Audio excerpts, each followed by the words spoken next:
Are those police sirens that I hear? Nope, just the sound of the 5-star magical girl Illya von Einzbern, the 5-star caster that some may say rivals Sanzao for the top spot of single target caster tactical nuke. But before we get into what makes her a firecracker, let's get into her stats. An HP of 13,825 is not amazing. It's actually a bit closer to the bottom of the 5-star list, above Sanzao, but below the vast majority of her 5-star counterparts. Though, when it comes to attack, she is sporting 10,857. This does put her solidly in second place, sharing that honor with caster Nero. They are both very, very far away from Sanzao, though, who is at the peak of the attack mountain with 11,658. Rocking the typical caster deck of 1 quick, 3 arts, and 1 buster. The quick comes with 3 hits, the arts is rocking a solid 5 hits, and the buster is coming in at 1 hit. Now, the NP gain of 0.32% on attack is very standard for casters rocking the 5 hits on their arts cards, so nothing really to see here. This is a little bit mediocre, but her skills will help out with this. The star rate of 10.7 is actually at the bottom of the barrel for casters, but let's be real, you're not using her as a star engine. For optimal NP gain, you are going to want to aim for an arch chain, obviously, as this will return 48.96% of your NP bar. If you don't have an arch chain available, however, you will want to run arts quick arts, returning 22.56% of your bar. For stars, well, Buster Arts Quick is going to be netting you 8 to 14. And for damage, you are going to want to do Buster Arts Arts like normal. The Buster Arts Arts chain will net you 18.08% of your NP gauge. Now, I did mention that her NP gain was very mediocre, and some of those numbers will show that. Unless you're pulling a full arch chain, you are not getting much in the way of NP gain. To put this in perspective, Illya is often compared to Sanzao. If you are going with an arts quick arch chain with Sanzao, you are going to be netting 37.28% of your bar. An arch chain itself will return 61.77. Now, her skills do give her a little bit of a hand when it comes to this, but first, Cheerful type Mystic Code A. This is going to increase your buster performance for 1 turn from 30 to 50%. This is your basic buster steroid and will be used right before your Noble Phantasm to turn this little magical girl into a tactical nuke. This is on a 7-turn cooldown, so at max level every 5 turns, as long as you have the NP lined up, you can drop a bomb on the enemy. For her second skill, Child of Nature B, not only is this a 1-turn invincibility, but it also increases NP gen for 3 turns. 18 to 28% Noble Phantasm gain is good, but not amazing. This will only net you about an extra 6% NP gain overall off of an Arts Quick Arch Chain at max level. So while this is great survivability, the attached NP gain is not going to immediately turn her into an NP spamming monster. Suspicious Medicine A. This is a targetable heal that comes with a 1-time debuff immunity, and it also gives you a 1-time guts that lasts for 3 turns. This sounds amazing, right? Well, it's only a 70% chance, unfortunately. Now, if you watched my video on Chloe, you will already know that once you unlock her skill, Kiss Demon B++, this will negate the 30% chance to not drop these buffs. So if you are running the pair together, this makes Suspicious Medicine A very sweet skill. This will heal from 1 to 3,000 and revive you with 1,000 hit points on that guts. This skill is pretty cool, but you do need to pair the 2 servants up to make full use of this, or you can just pair her up with Ozzy. Now for passives, you have Magic Resistance B, 17.5% debuff resist. Now for the interesting one, Unlimited Mana Supply C. This is going to increase your NP gauge by 3% each turn. This is very similar to the Avenger passive self-replenishment that increases their NP gauge per turn. So while she is pretty bad at NP gain, this will help offset that just a little bit. Now, speaking of NPs, let's get into her NP, the bread and butter, the reason why we're here. Arming launch codes, multi-instrumental saturation bombardment, single target buster nuke dealing 600 to 1000% damage from NP1 to NP5. Now this is a bit of a double-edged sword, as this does reduce your attack and defense by 10% for 3 turns right after you fire this off. On the flip side, this increases your buster performance for 1 turn and is activated prior to the NP going off.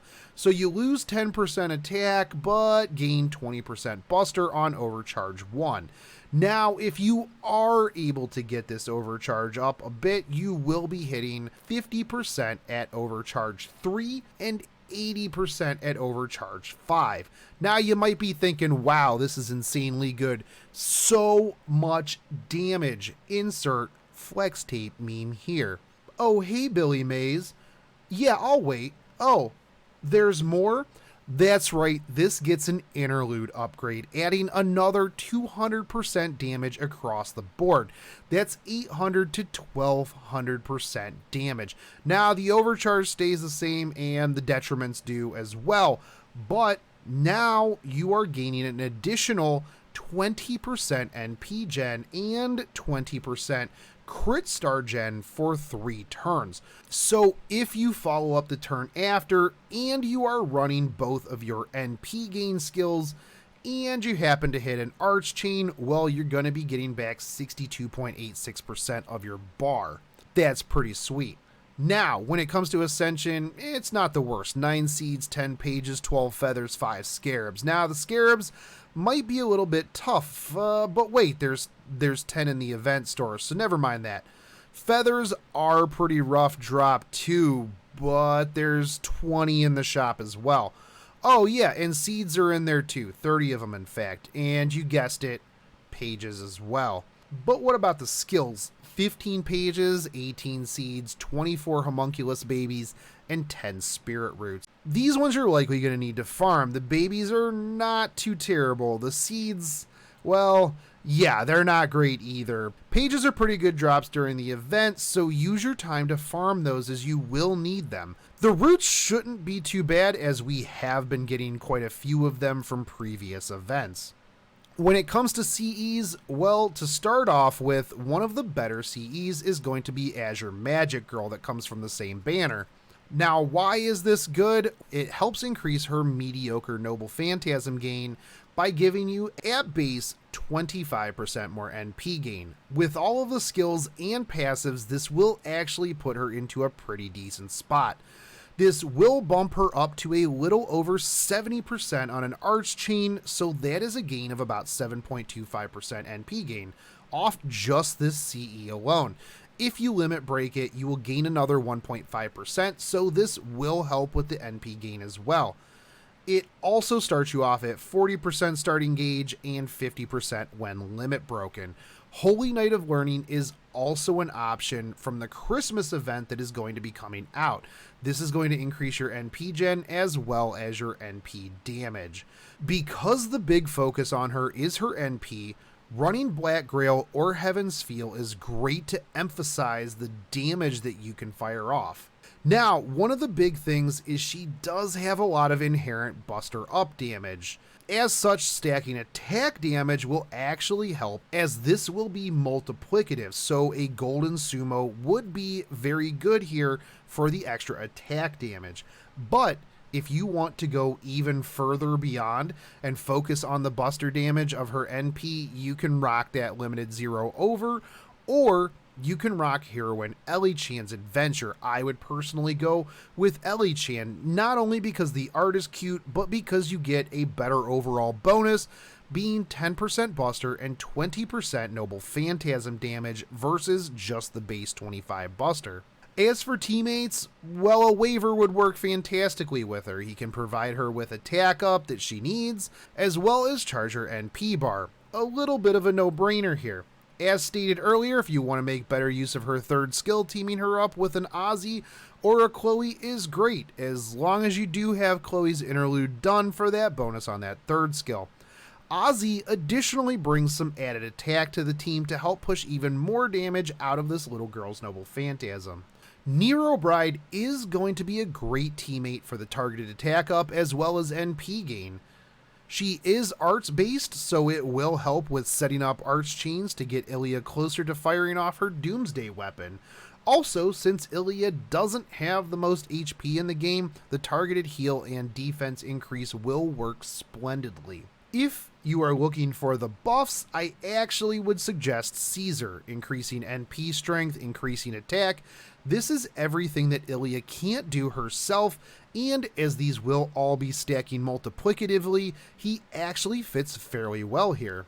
Overall, Illya does have some issues with her NP gain. Even when fully maxed out on her NP gain via her own skills, she hardly comes close to base San Zhao. If you add in San Zhao's Noble Phantasm gain skill, she blows Illya out of the water, even with an NP gain CE. So while Illya can hit harder with her Noble Phantasm, San Zhao is going to be firing off more Noble Phantasms in a shorter window. Now, the reason why I keep comparing these two as well, because most people compare these two when you are talking about single target buster casters. One of the things that Illya does better, though, is survivability. An invuln plus a chance to apply a targeted guts means that not only can she eat a Noble Phantasm, but she has the chance to allow someone else to as well. The downside of this is that the guts is only a 70% chance.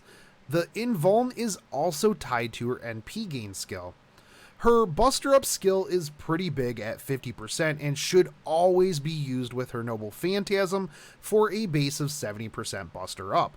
This is really nice as this will stack multiplicatively with attack and Noble Phantasm damage, both of those being a bit easier to find at the moment than the Buster Up. Her Noble Phantasm, which is her bread and butter and what you came for, also has a detriment to it, so attack and defense down by 10%. It's not the end of the world, but it is still a detriment. Not having territory creation as a passive is a very big hit and impacts those 3 arts cards pretty heavily. Had she come with any flavor of it, she would have been a much better caster. She is a great damage dealer, and if you do get a chance to get her, she is 100% worth your time. Plus, you should be pulling for her just to get the family back together anyways. So I hope that this guide has helped you out, and I would like to thank all of the Patreons that help make this channel possible. You guys are amazing. If you would like to join them, there is a link down below. You can gain access to behind the scenes, access to my scripts, private chill sessions, and much, much more. But if you would like to help support the channel, just hit that subscribe button, smash that bell notification, drop me a like and a comment, and I will catch you next time. Take it easy. Peace.